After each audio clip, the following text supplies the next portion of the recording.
Let's talk about Babar Azam. Elegant, technically brilliant, and for years one of the world's most consistent batters in all formats of cricket, including T20 cricket, but in a format dominated by power hitting and rapid scoring. Here's the question.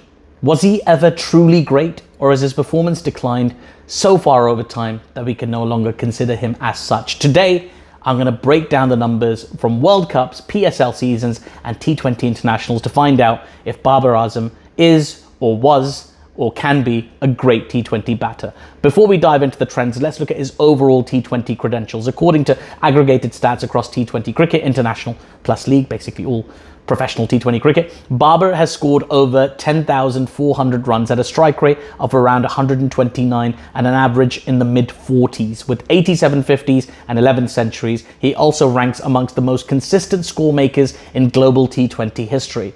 It's pretty good so far. In T20 International specifically, he's crossed 4,500 runs with an average just under 40 and a strike rate of over 128. This already positions him amongst the format's very productive players. Now, let's put him on the biggest stage, the T20 World Cup. Here's how he performed in the last few editions. In 2021 was a great year for Babar Azam. 303 runs in the tournament, averaging 60.6 at a strike rate of 126. In 2022, 124 runs at an average of 17.7 and a strike rate of 93. 2024, 122 runs at an average of 40.7 and a strike rate of 101.7. So there's a bit of a slide there. In 2021, he broke records for most runs and 50s in a single edition, yet in 2022, he struggled significantly with both average and strike rate, well below elite benchmarks. His 2024 performance improved a tiny bit, but didn't quite reach his peak performance or impact. So that's his World Cup record. Let's have a look at his performance in the Pakistan Super League, arguably his biggest domestic T20 platform. He sits at the top of the PSL all-time run charts with over 3,500 runs across multiple franchises and seasons. He's been in every single season of PSL. Here's the pattern that we can see. 2020 to 2021, very good. High averages and solid strike rates that put him amongst the league's best batters. 2022, a noticeable dip again. Lower batting tempo and fewer big scores. 2023 to 2024, the revival, strike rates pushed into the mid-140s and peppered with big individual performances, including another century. And then 2025, another downturn. Average at around 36, strike rate at around 128. This isn't a monotonous decline. It's a wave pattern with clear ups and downs, but the recent pattern is not promising for Babar. One of the most telling stats in T20 cricket today is how you score early in the first 6 overs, the power play. Here's how Babar did in the power play in the PSL. In 2017 to 2021, that period, strike rates mostly modest, evidence of sort of traditional anchor type scoring. 2023, massive jump, 165 strike rate, showing he adapted to faster scoring in the power play.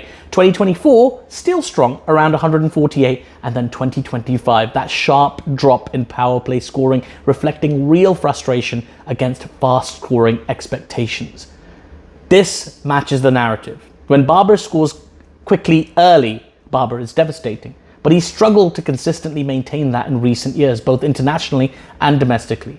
So why do we see these ups and downs? Well, T20 cricket has increasingly pushed batters to score at strike rates of 140 plus to compete in power plays and death overs. A strike rate around 130 was excellent a decade ago, but now it's just good and sometimes not good.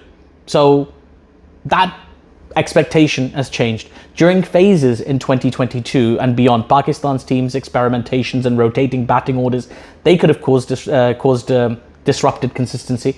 Coaches have publicly urged him to boost his scoring tempo to regain national T20 selection. An unusual situation for someone of his stature. Remember, this is the biggest star, most popular player in Pakistan. And his short stint in leagues like the Big Bash in Australia didn't yield great results, again suggesting that he struggled to adapt to a different environment and that pressure is still weighing on his shoulders. But it's not all decline. He set records for 50s in T20 World Cups. He's amongst the highest run scorers in PSL history. Even periods of dip have been followed by periods of resurgence, like his strong PSL in 2023 and 2024. So Babar remains a very high quality talent. His struggles are less about ability and more about adapting an elegant game to an evolving game, of handling the incredible amount of pressure put on his shoulders every single time he goes out to bat in the middle. So let's answer the question. Was Babar Azam ever a great T20 player? Yes. At his peak, he was amongst the most consistent and effective top-order T20 batters in the world. But as T20 evolved towards power and explosiveness, we see clear statistical evidence of periods where his scoring tempo fell behind the new norm. Greatness isn't linear, it has peaks and valleys. And for Babar Azam, those peaks were high. He was the best in the world. But then the valleys came, and it was a deep valley. Babar has time to rectify his legacy, but right now he's in a tough spot. Thank you so much for watching. Let me know what you think about Babar Azam in the comments below. If you enjoyed this breakdown, hit like and subscribe, and check out some of my other videos as well. I've done videos about all sorts of things recently. Cricket, behind the scenes stuff, finances, you name it. There's loads of videos there for your palate, I'm sure. So if you liked it, please do share and leave some comments and likes and subscribes and all that kind of stuff. You can also find other short form content on my TikTok and my Instagram. Well, until the next time, I'll see you soon.